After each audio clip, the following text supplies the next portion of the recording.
بل إن النبي صلى الله عليه وسلم قال في حديث آخر وهو عند الطبراني بسند حسن، قال رسول الله صلى الله عليه وسلم: ألا أنبئكم بشراركم؟ أقول لكم مين أشر الناس؟ قالوا: بلى يا رسول الله.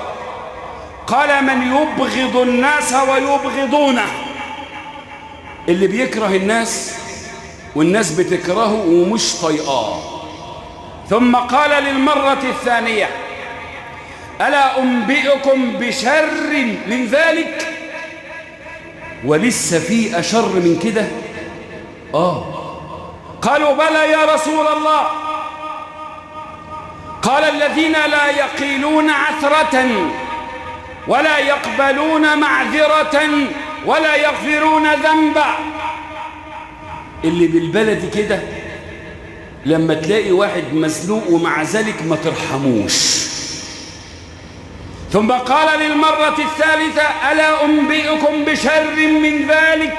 قالوا: بلى يا رسول الله. قال: من لا يرجى خيره ولا يؤمن شره.